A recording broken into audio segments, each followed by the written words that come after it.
प्रिय विद्यार्थियों नमस्कार। एजुकेशन स्कूल परिवार में आपका स्वागत है। हम दिल्ली पुलिस कांस्टेबल के प्रीवियस पेपर सोल्व कर रहे थे। आज हम 2 दिसंबर 2020 इवनिंग शिफ्ट के क्वेश्चन सोल्व करेंगे। क्वेश्चन नंबर 1, एक कक्षा में लड़कों और लड़कियों की संख्या का अनुपात 9:7 है। सभी लड़कों और लड़कियों का औसत भार 54.25 किलोग्राम है।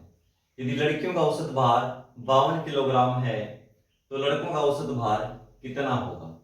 भाई लड़के और लड़कियां, पहले लड़के यानी बॉयज लिख दो, फिर गर्ल, और इधर टोटल हो जाएगा।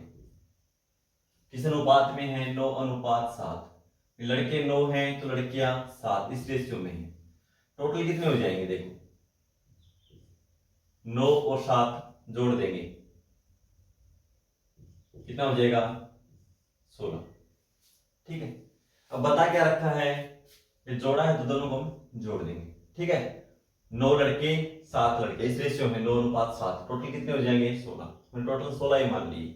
ठीक है, सभी लड़कों लड़कियों का औसत भार 54.25 किलोग्राम है।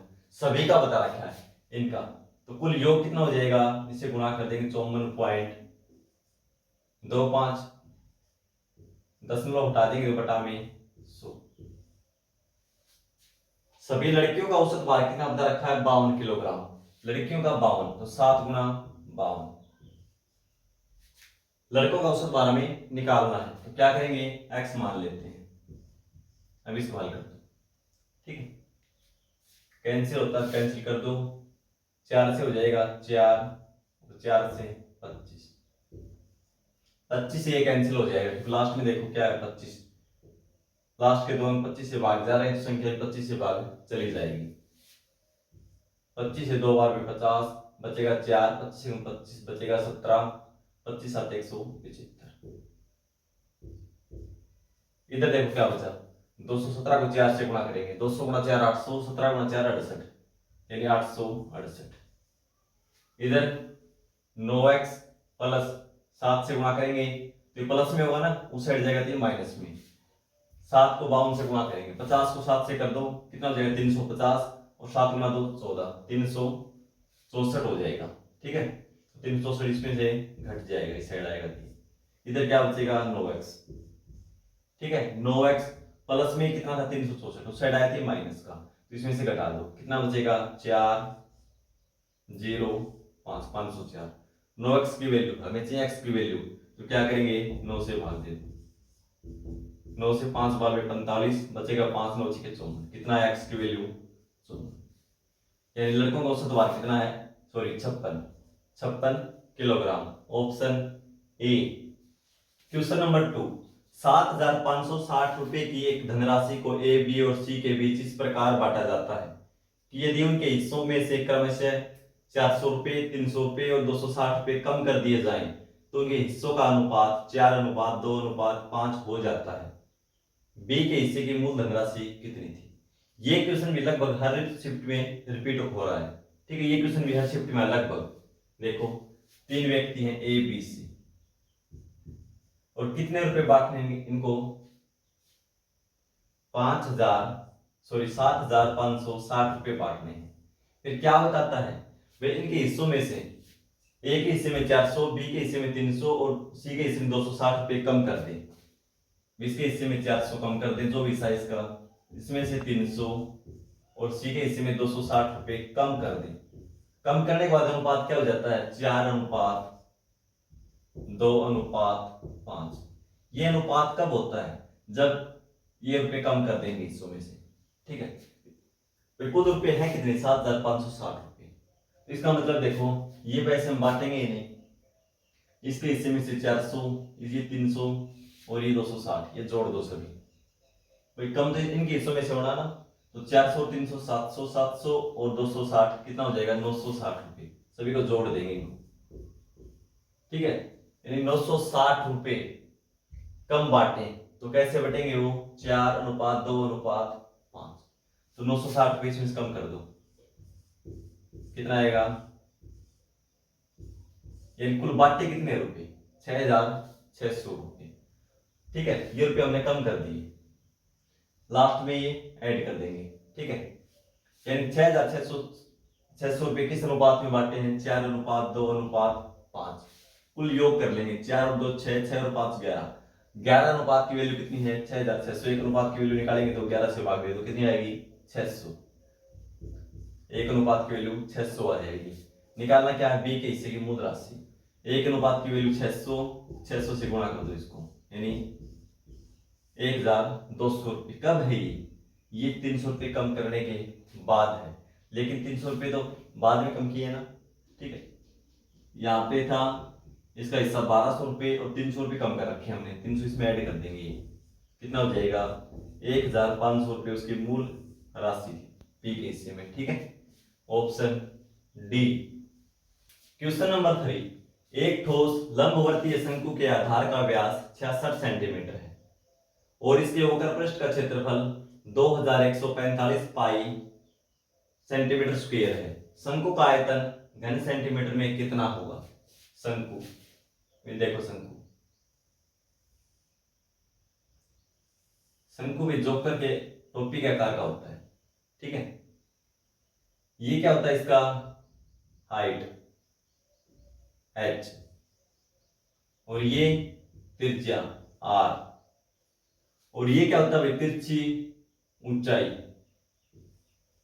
l, यानी सलांत हाइट, ठीक है। तिर्यक ऊंचाई इसी को बोलते हैं। तो हमारे पास क्या है? देखो व्यास बता रखा है, व्यास, और हमें त्रिज्या चाहिए। त्रिज्या क्या हो जाएगी? व्यास की आधी। डायमीटर दे रखा है, हमें r की वैल्यू निकालनी है। 2 से भाग दे देंगे, 66 को 2 से भाग दे दो, कितनी आ जाएगी? 33 सेंटीमीटर। r की वैल्यू निकाल ली हमने। हमें क्या निकाला? शंकु का आयतन। और शंकु का आयतन क्या होता है? 1/3 पाई r स्क्वायर h। तो 1/3 पाई r हमारे पास है, r स्क्वायर h की वैल्यू पहले निकालनी पड़ेगी, ठीक है। h की वैल्यू कैसे निकालेंगे? हमारे पास क्या वक्र पृष्ठ क्षेत्रफल है, तो इससे हम h की वैल्यू निकालेंगे। पहले कैसे निकालेंगे h की वैल्यू? यदि हमारे पास r की वैल्यू और l की वैल्यू हो तो निकाल सकते हैं, तो पहले l की वैल्यू निकाल देंगे। तो शंकु का वक्र पृष्ठ क्षेत्रफल क्या हो जाएगा? पाई r l, पाई r की वैल्यू कितनी है? 33 l। यहां से पहले l की वैल्यू निकालेंगे। पाई r l क्या हो जाएगा? शंकु का वक्र पृष्ठ क्षेत्रफल। और क्या दे रखा है? 2145 पाई, पाई इसके साथ गुणा में है भाई, ठीक है। यहां से पहले l की वैल्यू निकालो, पाई से पाई कैंसिल हो जाएगा। अभी देखो 2 और 4 6, 1 और 5 6, 11 से कैंसिल हो जाएगा। 11 से 3 बार में, 11 से 1 बचेगा 10, 9 बार में बचेगा 5, 5 बार में 9 और 5 14 और 1 15, 3 से फिर हो जाएगा, 3 6 18, 3 5 15। एल की वैल्यू कितनी आएगी? 65, ठीक है। अब हमें एच की वैल्यू निकालनी है। ये पता चल गया हम कितनी है? 33, और सलांत हाइट कितनी है? 65। एच की वैल्यू निकालो। फिर क्या निकाल सकते हैं हम? शंकु का आयतन। एच की वैल्यू कैसे निकालेंगे? एच बराबर क्या होता है? एल का स्क्वायर माइनस आर का स्क्वायर और पूरे का रूट, 65 का स्क्वायर माइनस 33 का स्क्वायर उस पूरे का, ठीक है। अब इसको हल करना होगा हमें, तो कैसे करेंगे? 65 का स्क्वायर कितना हो जाता है? देखो कैसे निकालते हैं, आपको क्या बताया था लास्ट? 65 जब इकाई का अंक 5 हो तो कैसे निकालते हैं? 5 का स्क्वायर करो 25, और 6 को एक बार ज्यादा ले जाओ, जहां तक टेबल 6 की जाती है 6 गुणा 6, एक टेबल ज्यादा ले जाओ, 6 गुणा 7 42, ये हो जाएगा 65 का स्क्वायर। 33 का कैसे निकालेंगे? 50 से कितना कम है? 17, तो 25 में से 17 घटा देंगे, कितना बचेगा? 8, और 17 का स्क्वायर 289। भाई 3 डिजिट है तो एक इसके नीचे लिखेंगे 289, 9 8 8 2 10, 1089, ठीक है। और इसका अब स्क्वायर रूट निकाल देंगे हल करके, देखो कितना आ जाएगा। घटाएंगे तो देखो 15 में से 9 घटाएंगे 6, यहां बचेगा 1, 11 में से 8 जाएंगे तो 3, फिर यहां बचेगा 1, और यहां पे बचेगा 3, ठीक है। 3136, इसका हमें वर्गमूल निकालना है। तो देखो इकाई का क्या है? 6, तो वर्गमूल में भी का आइकन क्या मिलेगा, या तो 4 या 6। भाई 4 का स्क्वायर करेंगे 16, 6 का स्क्वायर करेंगे 36, का आइकन 6 मिलेगा ना, 4 या 6। उसके बाद 2 अंकों को छोड़ दो। अब संख्या देखो क्या बची 31। 5 का स्क्वायर 25, 6 का स्क्वायर 36। छोटे वाली संख्या लेंगे भाई, 5 से ज्यादा है और 6 से कम है, छोटे वाली संख्या लेंगे 5। ठीक है। अब या तो 54 का है या 56 का है। एक्यूरेट कैसे पता लगाएंगे, दो तरीके हैं। या तो 55 का निकाल के देख लो, 55 का हम आसानी से निकाल सकते हैं। 5 का स्क्वायर 25, 6 पंजे 30, ये हो जाएगा। तो देखो इससे बड़ी है संख्या, ये 55 का, इससे बड़ी, इसका मतलब क्या हो, 56 की है। या ऐसे कर लो आप, 50 और 60 का निकाल के देख लो। 50 का निकालेंगे 2500 और 60 का निकालेंगे 3600। कौन से करीब है, इसके करीब है, इससे तो ज्यादा है 600 कुछ, और इससे कम है 500 से कम है, इससे अंतर इन दोनों का। इसलिए बड़ी संख्या के करीब है तो बड़ा ही हमारा आंसर होगा 56। ठीक है। h की वैल्यू कितनी आ गई, 56। अभी हम आयतन निकालना है। ठीक है। शंकु का आयतन क्या हो जाएगा, 1/3 पाई r स्क्वायर 33 h। h की वैल्यू कितनी है, 56। अब इसको हल करता हूं, 7 से कैंसिल करेंगे, 8 बार में 3 से 11। ठीक है। 1/3 पाई r स्क्वायर h शंकु का आयतन हो जाएगा। अब इसको हल कर देंगे। देखो अब 7 से हमने कैंसिल कर दिया, इनकी कैलकुलेशन करनी पड़ेगी। कैलकुलेशन करेंगे तो 8 गुणा 3 22 गुणा 11, 11 और 8 के कर लो पहले। 11 दिए 33, 3 33 और 3 36 गुणा में 8। ठीक है। और पाई तो इसने सोल्व कर ही नहीं रखा, तो पाई को सोल्व मत करो भाई, हमने गलत कर दिया ये चीज करके।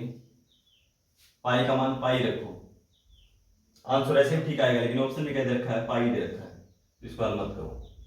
ठीक है। आंसर हमारा ठीक आएगा, लेकिन पाई का मान साथ में दे रखा है, इसको हल कर दो। पाई साथ में लग जाएगा, 11 33 और 56 की गुणा कर दो।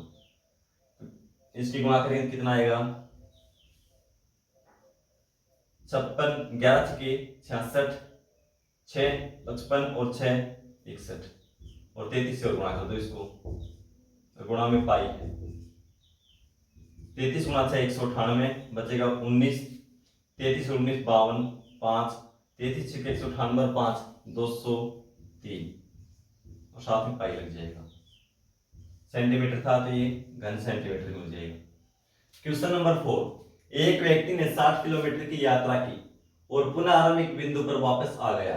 उसके द्वारा वापस आने में लगा समय जाने में लगे समय से 1/2 घंटा अधिक था, और वापस आने के दौरान उसकी चाल जाने के दौरान उसकी चाल से 10 किलोमीटर प्रति घंटा कम थी। जाने के दौरान उसकी चाल कितनी थी, किलोमीटर प्रति घंटा में बताना है। देखो 60 किलोमीटर वो गया है और 60 किलोमीटर वो आया है। ठीक है। फिर क्या बता, जाने में लगे इसमें से आधा घंटा अधिक था। अधिक कब था, वो वापस आया जब। ये आने का मान लो दूरी, ये जाने का मान लो। ठीक है। फिर जाने में उसकी चाल हमने मान ली x किलोमीटर प्रति घंटा, तो दूरी बटा समय, सॉरी दूरी बटा चाल क्या आ जाएगा, समय। और जब वापसी आया तब क्या किया उसने, उसकी चाल कितनी थी, 10 किलोमीटर प्रति घंटा कम थी, तो x माइनस 10। ये क्या है, दूरी, और ये भी चाल। दूरी बटा चाल क्या आएगा, समय। दूरी बटा चाल क्या आएगा, समय। और ये समय कितना था, आधा घंटा ज्यादा था किससे, जो जाने में लगा उस समय से। तो अंतर कर देंगे और बराबर में क्या रख देंगे, 1/2, आधा घंटा। ये भी समय आएगा, ये भी समय आएगा। तो सबसे आसान तरीका तो है ऑप्शन से। बाकी आप इसको 2 घात समीकरण बना के सोल्व कर सकते हो, इसका एलसीएम ले लो, उससे भी सोल्व हो जाएगा। ठीक है। दोनों तरीके आपको बता रखे, लेकिन हम इसको ऑप्शन से करेंगे, सबसे अच्छा रहेगा। तो ऑप्शन देखो, पहला ऑप्शन देखेंगे 36, यदि x की वैल्यू निकालनी है जाने के दौरान चाल, यानी x की वैल्यू निकालनी है, ये चाल हम 36 मानेंगे, तो 60/36 करेंगे। देखो 12 से कैंसिल कर देंगे 5 और 12 से 3, ठीक है। लेकिन यहाँ पे x में से 10 घटा देंगे, 36 में से 10 घटाएंगे 26, 60/36 कैंसिल करेंगे, 2 से होगा ये 30/13। अंतर करेंगे आधा घंटे का, नहीं आएगा, क्योंकि ये कितना है, ये लगभग है 13 दूनी 26, 2 से 4/13 घंटा, और ये कितना है 1 से 2/3 घंटा। आधे घंटे का अंतर है नहीं इसमें, ठीक है, नहीं है ना एक्यूरेट आधे घंटे का अंतर। दूसरा ऑप्शन देखो क्या है 30, यहाँ पे 30 लेंगे x की वैल्यू, तो 60/30 कितना टाइम लगेगा, 2 घंटे का लगेगा यहाँ टाइम, यदि वैल्यू 30 लेंगे तो। फिर यहाँ पे कितना हो जाएगा, 30 में 10 घटाएंगे तो 20, और 60 को 20 से भाग देंगे 3, कितना अंतर है, यहाँ लगा समय 3 घंटे, यहाँ 2 घंटे, ये भी नहीं हो सकता। ऑप्शन तीसरा देखो, तीसरे में क्या है 40, तो 60 को हम 40 से भाग देंगे तो कितना आएगा 3/2, यानी 1 से 1/2 घंटे जाने में, और वापसी आने में देखो चाल हमने 40 ली है, तो यहाँ पे 10 कम हो जाएगी 30 से भाग देंगे कितना आएगा 2 घंटे, ठीक है। जाने में लगा 1.5 घंटा और आने में 2 घंटे, कितना अंतर हो गया आधे घंटे का। इसका मतलब चाल कितनी थी जाने के दौरान, 40 किलोमीटर प्रति घंटा, ठीक है। दूसरा तरीका भी इसको आप एलसीएम लेके कर सकते हो, लेकिन बेस्ट रहेगा ऑप्शन से करना ऐसा क्वेश्चन, ठीक है, इसमें टाइम नहीं लगेगा, ऑप्शन से पता चल जाएगा देखते ही आप ऐसी वैल्यू पहुंच जाओगे, प्रैक्टिस अच्छी होगी तो, ठीक है। तो इससे करोगे तो क्या है, इसका एलसीएम ले लो भाई, इसका एलसीएम ले लो और द्विघात समीकरण बनेगा, फैक्टर बना के निकाल लेना, ठीक है। तो हमारा आंसर क्या होगा, ऑप्शन सी। क्वेश्चन नंबर 5, वह छोटी से छोटी संख्या कौन सी है जिसे 2983 में से घटाने पर प्राप्त संख्या को 9, 10 और 15 से विभाजित करने पर प्रत्येक स्थिति में शेषफल 3 बचता है। छोटी छोटी संख्या घटानी इसमें से, देखो सबसे पहले क्या करेंगे, एलसीएम निकालेंगे, 9, 10 और 15 का एलसीएम। एलसीएम क्या हो जाएगा, देखो 9 और 10 में कोई कॉमन नहीं है, तो कितना हो जाएगा, 9 गुणा 10 90, और 90 15 से भी पूर्णतः विभाजित होता है, इसका मतलब एलसीएम क्या हो जाएगा 90, ठीक है। अब संख्या क्या है 2983, इसको हम 90 से भाग दे देंगे, ठीक है। 90 से भाग देंगे कितनी बार में जाएगा, 3 बार में, 9 3 27 है, 3 बार में 270, क्या बचेगा 28, फिर 3 बार में 270, क्या बचेगा 13। यदि इसमें से हम 13 कम कर दे संख्या में से, तो यह संख्या 9, 10 और 15 से पूर्णतः विभाजित हो जाएगी। 2983 माइनस 13, 13 अतिरिक्त बचा है, यदि ये कम कर देंगे तो पूरी तरह भाग हो जाएगी। लेकिन भाग के लिए नहीं बोला, क्या बोला है कि प्रत्येक स्थिति में शेषफल 3 बचता है, शेषफल 3 बचना चाहिए।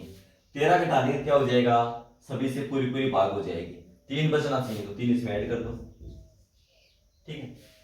इसमें से हम 13 घटा रहे हैं और 3 जोड़ रहे हैं, यानी कुल मिला के इसमें से 10 घटा रहे हैं, इन दोनों में अंतर कितना हो जाएगा 10, तो इसमें 10 घटा दो, ठीक है। 10 घटा देंगे क्या हो जाएगा, ये संख्या 9, 10, 15 से भाग देंगे तो प्रत्येक स्थिति में 3 शेषफल बचेगा, ठीक है। इसमें से क्या घटाया जाए 10 क्यों घटाते हैं, देखो 13 इसमें से हमें घटाना है, जब पूरी भाग चली जाएगी, लेकिन 3 शेषफल भी बचना चाहिए, तो इसमें से 13 घटाएंगे और 3 जोड़ेंगे, तो कुल मिला के इसमें से 10 ही घटेगा, 3 तो वापसी जुड़ेगा, ठीक है, यानी 10 घटाएंगे हम, ठीक है। Option D.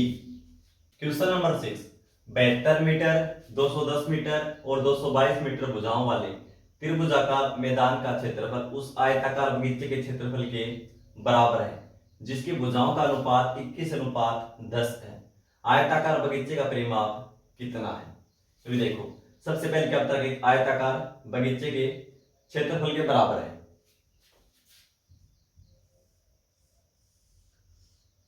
ठीक है। आयताकार लंबाई, ये लंबाई आमने सामने भुजाएं बराबर होती है, ये चौड़ाई, ठीक है। क्या बता रहे 21:10, यानी ये 21x मान लेंगे और ये 10x। क्षेत्रफल इसका बराबर है, त्रिभुजाकार जो भी मैदान है उसका क्षेत्रफल बराबर है, तो इसका क्षेत्रफल निकाल लेंगे, क्या होता है आयत का क्षेत्रफल, लंबाई गुणा चौड़ाई, एरिया क्षेत्रफल। आयत का क्षेत्रफल क्या हो जाएगा, आयत का क्षेत्रफल लंबाई गुणा चौड़ाई 21x गुणा 10x इन 210x स्क्वायर ये त्रिभुजाकार मैदान के क्षेत्रफल के बराबर है। सबसे पहले ये देखें कि त्रिभुज है कैसी है। ठीक है, क्या दे रखा 72 मीटर, 210 मीटर और 222 मीटर। कैंसिल होता है, कैंसिल कर देंगे। ठीक है, हो सकता है समकोण त्रिभुज हो तो हमें टाइम नहीं लगेगा क्षेत्रफल निकालने में। ठीक है, तो देखो क्या हो जाएगा 6 से कैंसिल हो जाएंगे तीनों, क्योंकि देखो ये भी 2 और 3 दोनों से कैंसिल होता है, ये भी 2 और 3 दोनों से, ये 2 और 3 दोनों से होता है। तो क्या करेंगे 6 से कैंसिल होगा, 6 से 12, 6 3 18, 6 5 30, 6 3 18, 6 7 42। अभी देखो समकोण त्रिभुज यानी आधार का स्क्वायर प्लस लंब का स्क्वायर और बराबर कर्ण का स्क्वायर हो तो क्या हो जाएगा समकोण त्रिभुज। तो देखो 35 का स्क्वायर निकालेंगे कितना हो जाएगा 5 5 25 और 3 चौके 12, 1225। 12 का स्क्वायर 144, जोड़ेंगे तो 5 और 4 9, 4 2 6 3 1, 37 का स्क्वायर यही होता है। ठीक है, नहीं पता तो निकाल के देख लो कैसे निकालते हैं। 50 से कितना कम है ये 13। ठीक है, तो 25 में से 13 घटा देंगे क्या बचेगा 12 और कितना कम था 13, 13 स्क्वायर 129 में ऐड कर दो 9 6 3। ठीक है, इन समकोण त्रिभुज है और समकोण त्रिभुज का क्षेत्रफल क्या होता है भाई 1/2 आधार गुणा ऊंचाई। आधार कितना हो जाएगा 72 और ऊंचाई क्या हो जाएगी 210, क्योंकि ये तो कर्ण हो जाएगा ना हाइपोटेन्यूज। ठीक है, ये क्या है त्रिभुज का क्षेत्रफल किसके बराबर है, ये आयत के क्षेत्रफल के बराबर 210x स्क्वायर। ठीक है, यहां से x की वैल्यू निकाल लो। देखो 210 से 210 कैंसिल हो जाएगा, 2 से 36, x स्क्वायर की वैल्यू कितनी 36, x की वैल्यू कितनी आ जाएगी 6। हमें क्या निकालना है परिमाप, तो परिमाप क्या हो जाएगा 2 × l जमा b आयत का परिमाप। तो देखो 2 × l जमा b, 2 × l, l की वैल्यू कितनी है 21 x प्लस 10x, 21 और 10 31 x, 2 से गुणा करेंगे 62x आ जाएगा परिमाप। और x की वैल्यू कितनी आई थी 6 से गुणा कर दो, 6 दूनी 12, 36 और 1 37, 372 मीटर आ जाएगा इसका आयत का परिमाप। Option D. क्वेश्चन नंबर 7, एक निश्चित धनराशि को 8% वार्षिक साधारण ब्याज दर से 4 वर्षों के लिए निवेशित करने पर प्राप्त धनराशि उसी धनराशि पर समान वार्षिक साधारण ब्याज दर से 14 वर्ष में प्राप्त साधारण ब्याज के बराबर होती है। तो आर का मान हमें बताना है।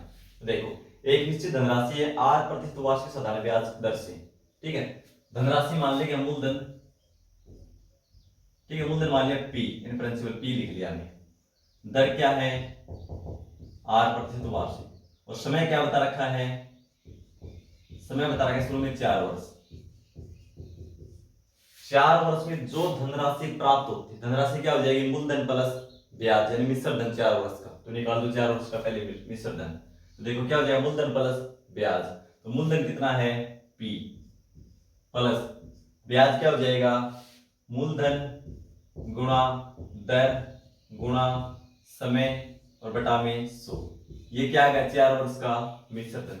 मुश्किल नहीं, कुछ भी देख के ऐसे क्वेश्चन को डरना नहीं है आपको, जैसा बोले वैसा लिखता जाओ आप। हमने लिख दिया ये मूलधन है प्लस ये 4 साल का ब्याज, ये तो क्या होगा 4 वर्ष का मिश्र धन। किसके बराबर है ये उसी धनराशि पर 14 वर्ष में प्राप्त होने वाला साधारण ब्याज के बराबर है और दर भी क्या है सेम है।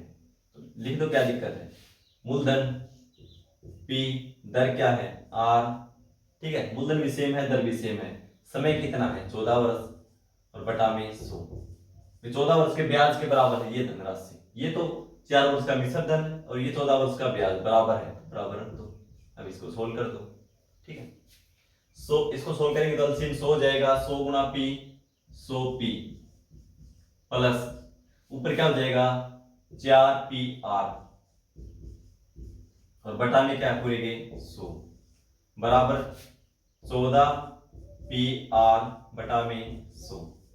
ठीक है, 100 से 100 कैंसिल कर दो। अब देखो 4PR प्लस का है उस साइड जाएगा तो ये माइनस का, ये भी PR है ना, तो क्या बचेगा 10PR। इधर क्या बचेगा देखो ये घटाएंगे तो 10 पी आर, उस साइड घट जाएगा, बराबर क्या बचेगा 100 पी। ठीक है, 0 से 0 कैंसिल कर दो, एक पी से पी कैंसिल कर दो, क्या बचा आर, आर की वैल्यू कितनी आ गई 10। ठीक है, आर की वैल्यू बतानी थी हमें कितनी है 10। Option A.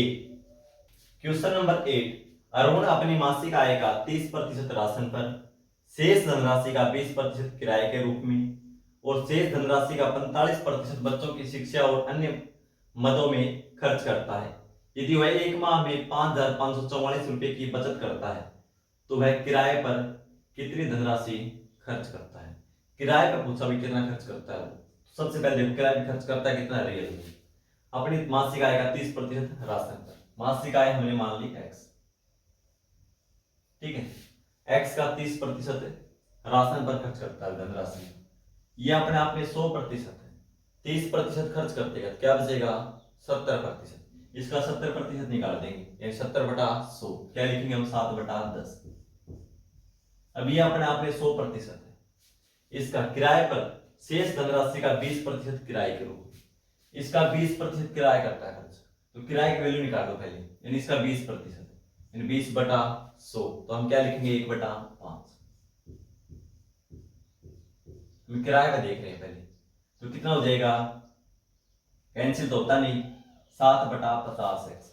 किराया कितना देता है 7/50x, हमने किराया निकाला ये, ठीक है, रेंट। अब x की वैल्यू निकाल देंगे, कैसे निकालेंगे, धनराशि उसके पास x थी, उसने राशन पे खर्च किया 30%, तो कितनी बच गई वो अपने आप में 70%, यानी 7/10।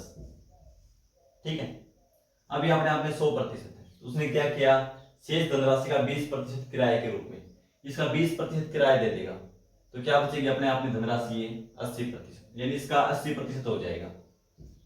4/80% मतलब 4/5, यानी 80/100, 20 से कैंसिल करके लिखते हैं बार बार हम, ठीक है, जो भी धनराशि कैंसिल करके लिखते हैं, परसेंटेज में जो वैल्यू लिखेंगे कैंसिल करके सीधा शॉर्ट रूप लिखेंगे उसका, ठीक है, ये चीज हम पहले पढ़ चुके हैं।